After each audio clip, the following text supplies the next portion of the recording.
ओम शांति। आज 18 सितंबर 2021 के साकार मधुर महावाक्य है।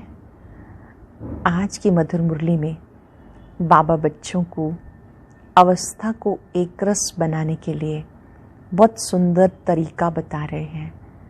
हम सब की अवस्था एक रस रहे, उसके लिए बाबा ने कहा सवेरे सवेरे उठकर बाबा को बहुत प्यार से याद करना है। अगर याद नहीं करेंगे तो फालतू ख्यालात चलते रहेंगे, व्यर्थ संकल्प आते रहेंगे। इसलिए सुबह सुबह उठकर बाबा को बहुत प्रेम से याद करो और प्रतिज्ञा करो, बाबा आज चलते फिरते, उठते बैठते, खाते पीते, हर कर्म करते हम आपको ही याद करेंगे। याद की यात्रा का बहुत शौक होना चाहिए। बिना याद के अवस्था एक रस बन नहीं सकती। सुबह सुबह उठ के विचार सागर मंथन करो, प्यारे बाबा, मीठे बाबा, आप हमें तमो प्रधान से सतो प्रधान बनाने के लिए आए हैं। केवल आपको ही याद करेंगे। आपकी याद से ही हमारे विकर्म विनाश होते हैं। 63 जन्मों का बोझा जो सिर पर है वो आपकी याद से ही उतरता है। इसलिए हम प्यार से आपको ही याद करेंगे। बहुत बच्चे हैं जो और धंधे धोरी के लफड़ों में पड़े रहते हैं, याद ही नहीं करते। याद करने वाले बच्चे बाबा की याद से सारा दिन खुश रहेंगे। फिर बाबा को चार्ट भी देना चाहिए, आज मैंने कितनी देर बाबा को याद किया। चलते फिरते भी याद रहे कि हम स्वदर्शन चक्रधारी हैं। मुक्ति जीवन मुक्ति के लिए बाबा हमें मीठी मीठी बातें सुनाते हैं। अब बाबा की राय पे ही चलना है। जो बच्चे बाबा के साथ मददगार हैं, बहुतों का कल्याण करते हैं, वो बच्चे बाबा को बहुत प्यारे लगते हैं। वो बाबा को याद आते रहते हैं। बहुतों का कल्याण करने की युक्ति रचनी है। गृहस्थ व्यवहार में भी रहना है, लेकिन युक्ति से चलना है। जब स्त्री ज्ञान में चलती है तो उसको अपने पति को, बच्चों को भी ज्ञान की भूं भूं करते रहना है। हम जिन्स का भी कल्याण करते रहना है। ज्ञान की बातें जो सुनी है वो औरों को सुनाते रहना है। अपने आप से बातें करना, बाबा से बातें करना, ये है विचार सागर मंथन करना। बाबा ने कहा बच्चों को इसका बहुत बहुत शौक होना चाहिए।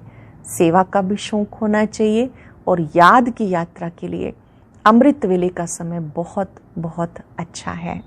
बहुत सुंदर बात बाबा ने वरदान में समझाई कि लौकिक रीति से भी जो समझदार होते हैं वो सोच समझकर हर कार्य करते हैं। आदि मध्यंत को सोच कर कार्य करते हैं। आप बच्चे भी अपने विजयी पने की सीट पर सेट होकर, त्रिकालदर्शी की सीट पर सेट होकर कार्य करो।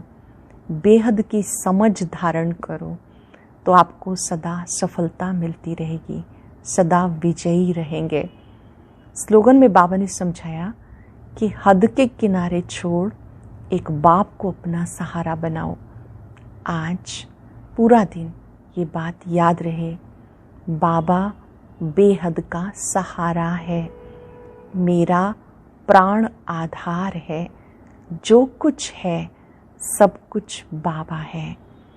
एक को ही सहारा बनाकर हद के सब किनारों को छोड़ देना है। जिसने एक को सहारा बनाया उन्हें बाकी सबका सहयोग स्वतः ही प्राप्त होगा। बुद्धि में पक्का करेंगे, बाबा मेरा बेहद का सहारा है, प्राण आधार है। अब सुनते हैं मुरली विस्तार से। बाबा कहते, मीठे बच्चे, चैरिटी बिगिंस एट होम। अपने परिवार वालों को ज्ञान सुनाओ, अपने हमजिन्स का कल्याण करो। Charity begins at home. अपने परिवार वालों को ज्ञान सुनाओ, अपने हमजिन्स का कल्याण करो। क्वेश्चन है, किस श्रीमत का पालन करने वाले बच्चे अपनी अवस्था को एकरस बना सकते हैं? किस श्रीमत का पालन करने वाले बच्चे अपनी अवस्था को एकरस बना सकते हैं? अवस्था को एकरस बनाने के लिए बाबा की श्रीमत है बच्चे, रोज सवेरे सवेरे उठ बहुत प्यार से बाप को याद करो, अपने को आत्मा समझो, बाबा जो सुनाते हैं उसे सुनो। अगर याद नहीं करेंगे तो फालतू ख्यालात चलेंगे, व्यर्थ संकल्प आएंगे। इसलिए बाबा राय देते बच्चे, रोज सवेरे सवेरे उठ अपने आप से प्रतिज्ञा करो, चलते फिरते भोजन करते एक बाबा को याद करेंगे।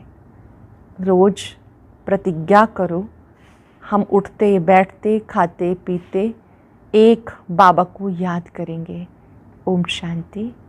मीठे मीठे बच्चे जानते हैं कि रूहानी बाप सब रूहों का बाप है, जो सबसे ऊंचे से ऊंचा है। उसको शिवाय नमा कहते हैं, फादर भी कहते हैं। वो बाप स्वर्ग का रचयिता है, जिसको पतित पावन ज्ञान का सागर कहा जाता है। अब तुम समझते हो हम उनके साथ बैठे हैं, ये तुम बच्चों को समझाना है। जैसे कहीं पर एक गीता पाठशाला में एक कृष्ण का लंबा चित्र 6 फुट का था। अब कृष्ण को वास्तव में छोटा ही दिखाते हैं, फिर कहते गीता का भगवान था। तो भला गीता कब सुनाई? बचपन में वह 6 फुट का हुआ तब सुनाई। राधे और कृष्ण की जोड़ी थी। राधे कृष्ण की क्या लगती थी? राधे को भगवती, श्री कृष्ण को भगवान कहते हैं। इन दोनों का क्या संबंध है किसी को पता नहीं। श्री कृष्ण ने गीता का उपदेश दिया, परंतु कब? जब तुम ऐसे से प्रश्न पूछेंगे तो मनुष्य समझ जाएंगे, सिवाय ब्रह्मा कुमार कुमारियों के कोई पूछ नहीं सकते। कोई भी बड़े बड़े राजाएं आदि जो भी हैं, वह सन्यासियों को देख पाँव ज़रूर पड़ेंगे। किसी को भी पूछने की हिम्मत ही नहीं रहती। तुम तो हिम्मत रखते हो, कहेंगे ब्रह्मा कुमारियों में इतना ज्ञान है, जो बैठ करके रचता और रचना की इतनी नॉलेज देती हैं, उनकी बायोग्राफी सुनाती हैं। तुम पूछ सकते हो कि शिव जयंती मनाते हो, पूजा आदि भी करते हो, ज़रूर कभी आया होगा, तभी तो शिव जयंती मनाई जाती है। वो कब आया? शिव बाबा है निराकार, उनको अपना शरीर नहीं। शिव जयंती मनाते हैं तो ज़रूर शरीर में आया होगा। निराकार की जयंती कैसे हो सकती है? आत्मा तो अमर है। जयंती तब मनाई जाती जब मरे और जन्मे। आत्मा की जयंती नहीं होती। आत्मा तो अविनाशी है। ऐसे नहीं कहेंगे आत्मा की जयंती। शिव तो है निराकार, उनका चित्र लिंग का रखा जाता। तुम बच्चों को एक ख्यालात रहने चाहिए। यहाँ से अपने घर धंधे धोरी में जाने से ये बातें बुद्धि से निकल जाती हैं, चिंतन नहीं चलता। गुरु आदि की जंजीरों में बहुत फंसे हुए हैं, बात मत पूछो। अबलाएं बहुत भोली होती हैं, तुम उनसे पूछ सकते हो। शिव जयंती मनाई जाती, परंतु वो है कौन? उसने क्या आकर किया? कब आया? जयंती माना ही बर्थ। निराकार शिव का बर्थ मनाया। वो निराकार है तो उसका बर्थ कैसे मनाया जाता? जबकि वो निराकार है तो उसका बर्थ कैसे मना सकते हैं? किस में आया? आत्मा शरीर में जाती है तो कहा जाता बर्थ हो गया। आत्मा तो आत्मा ही है। शरीर में प्रवेश करती तो कहेंगे आत्मा ने शरीर लिया पार्ट बचाने के लिए। वो तो है निराकार। उसने जन्म कैसे लिया? किस में आया? उनको तो परमात्मा कहा जाता, ये किसी को पता नहीं। भले बहुत शास्त्र आदि पढ़े हैं, परंतु कुछ भी पता नहीं। अब तुम ज्ञान से भरपूर हो, तुम्हें ज्ञान ही सुनाना है। कोई कोई 2-3 वर्ष आते, फिर अज्ञान की प्रवेशता हो जाती। बाबा फिर अज्ञान को निकाल ज्ञान की धारणा कराते हैं। अब तुम बच्चों को ज्ञान दिया जाता, परंतु पुरुष ज्ञान में, स्त्री अज्ञान में, तो जैसे हंस बगुले बन जाएं। इसलिए पहले तो स्त्री को ज्ञान देना चाहिए। स्त्री पति को गुरु ईश्वर मानती है, तो स्त्री को गुरु की आज्ञा माननी चाहिए ना। यहाँ की बात है। वहाँ तो आज्ञा मानने ना मानने का सवाल ही नहीं, सब प्यार से चलते हैं। वहाँ ऐसी कोई बात होती नहीं। तो चैरिटी बिगिंस एट होम। स्त्री ज्ञान में आती, पति नहीं आता, तो क्या कर सकते?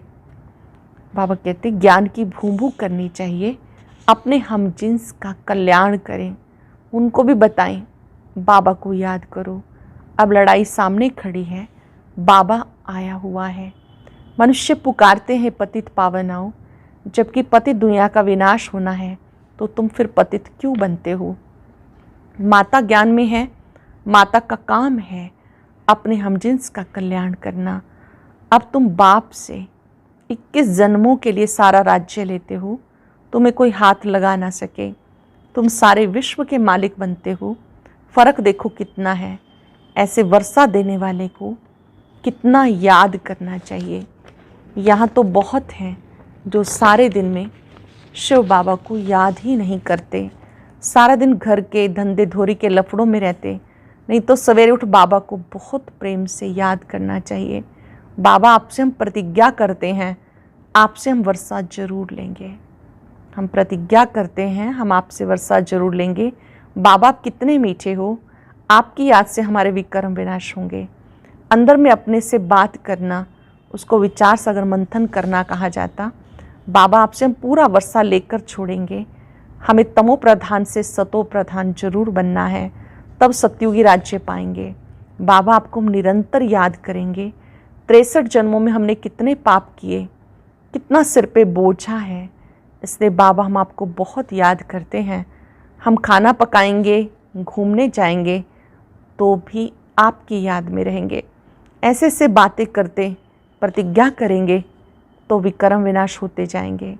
बाबा हम भोजन बनाएंगे आपकी याद में। हमें सतो प्रधान जरूर बनना है। पता नहीं कल शरीर छूट जाए तो हम सतो प्रधान बनेंगे ही नहीं, मौत का डर है ना। बाबा हम जीते जी आपसे वर्षा जरूर लेंगे। फिर देखना चाहिए आज के सारे दिन में हमने कितना याद किया। सुबह प्रतिज्ञा करो, फिर चेक करो पूरे दिन में कितना मैंने बाबा को याद किया। कोई भी हालत में याद की यात्रा में जरूर रहना है, ग्रस्त व्यवहार में भी रहना है, युक्ति से चलना है। ऐसे से तीव्र वेग से पुरुषार्थ में लग जाएं तो याद भी रहेगी, आयु भी बढ़ेगी। भविष्य में तुम्हारी आयु बढ़ेगी। याद नहीं करेंगे तो पद भी कम हो जाएगा।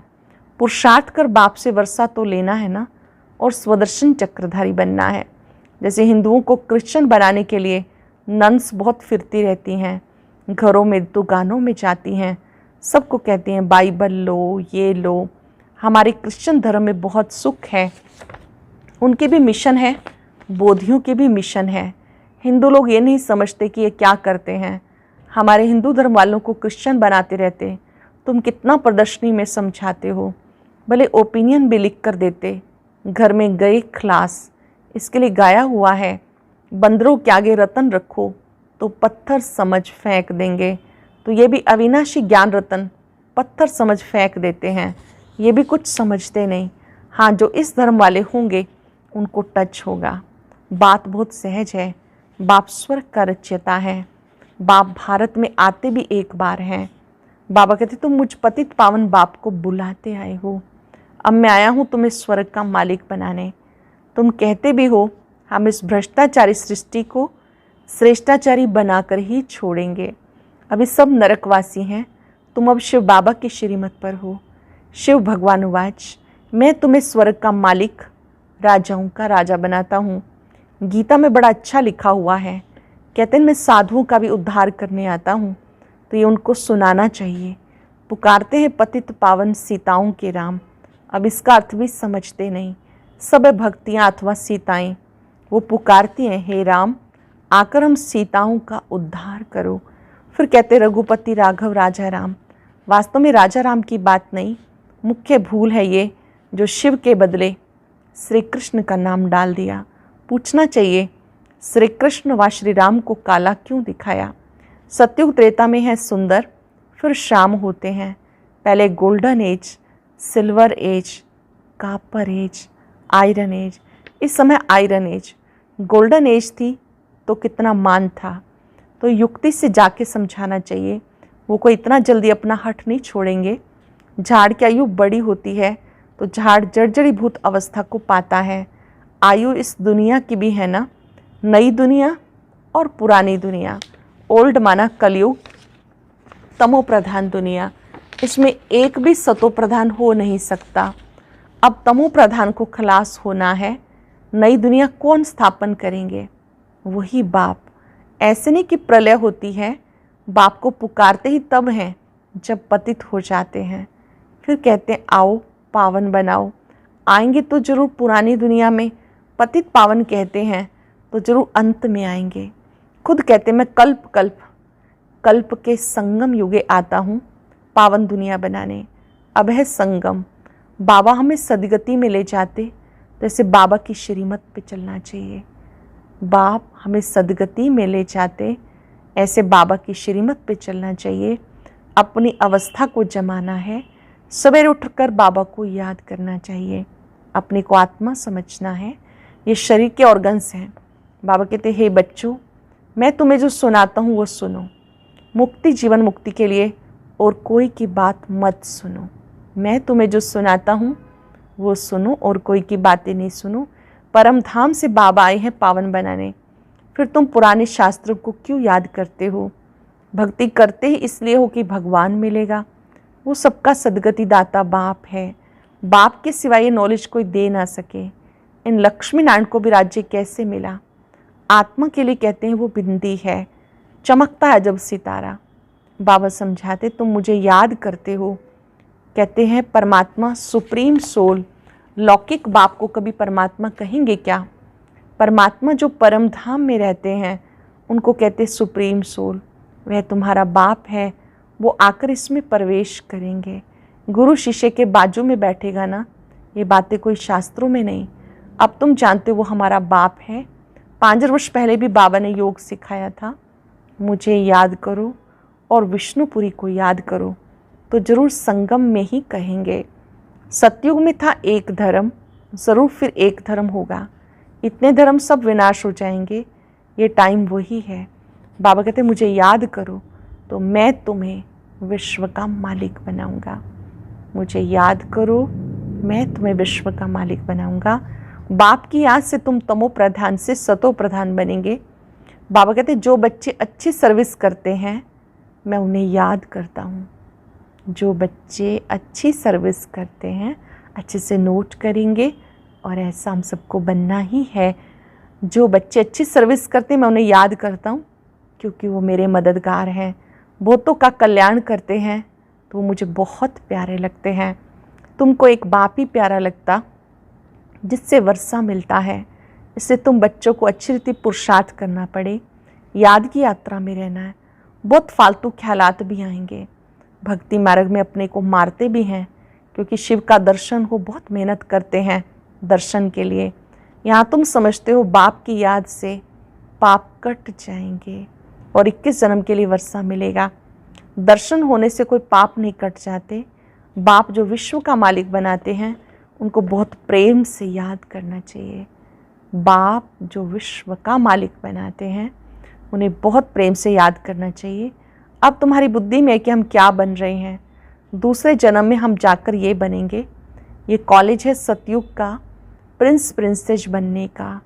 बाबा आकर धर्म के साथ डिटी किंगडम स्थापन करते हैं, धर्म के साथ दैवी राजधानी स्थापन करते हैं। अच्छा, मीठे मीठे सिक्के लदे बच्चों प्रति माता पिता बाप दादा का याद प्यार गुड मॉर्निंग। रूहानी बाप की रूहानी बच्चों को नमस्ते। रूहानी बच्चों की रूहानी बाप दादा को नमस्ते, गुड मॉर्निंग। शुक्रिया बाबा, शुक्रिया। धारणा के लिए सार, बाप से मुक्ति जीवन मुक्ति के लिए जो भी ज्ञान की बातें सुनाई हैं वो सुननी और धारण करनी है। बाबा ने जो मुक्ति जीवन मुक्ति के ज्ञान की बातें सुनाई वो सुननी और धारण करनी है, बाकी सब भूल जाना है। अपना और अपने लौकिक परिवार का कल्याण करना है। व्यर्थ ख्यालातों को समाप्त करने के लिए सवेरे सवेरे उठकर विचार सागर मंथन करना है। व्यर्थ ख्यालातों को समाप्त करने के लिए सवेरे सवेरे उठकर विचार सागर मंथन करना है। याद की यात्रा में लगे रहना है। वरदान है, तीनों कालों को सामने रख हर कार्य में सफल होने वाले सदा विजयी भव। तीनों कालों को सामने रख हर कार्य में सफल होने वाले सदा विजयी भव। लौकिक रीति में जो समझदार होते हैं वो आगे पीछे सोच समझकर फिर कदम उठाते हैं। ऐसे यहाँ भी आप बच्चे जब कोई कार्य करते हो पहले तीनों कालों को सामने रख कर फिर कर्म करो। सिर्फ वर्तमान को नहीं देखो, बेहद की समझ धारण करो और विजयीपन के निश्चय के आधार पर व त्रिकालदर्शीपन के आधार पर हर कर्म करो, हर बोल बोलो, तब कहेंगे अलौकिक व असाधारण। कोई भी कार्य करो तो बेहद की समझ धारण करो, विजयीपन के निश्चय के आधार पर व त्रिकालदर्शीपन के आधार पर कर्म करो, हर बोल बोलो, तब कहेंगे अलौकिक व असाधारण। स्लोगन है हद के किनारों को छोड़ एक बाबा को सहारा बना लो तो पार हो जाएंगे। हद के किनारों को छोड़कर एक बाबा को सहारा बना लो तो पार हो जाएंगे। आज चलते फिरते अभ्यास करेंगे, बाबा ही सहारा है। ओम शांति। आज की अव्यक्त मुरली जरूर सुने। उसके लिए ऊपर दिए गए बॉक्स को टच करें।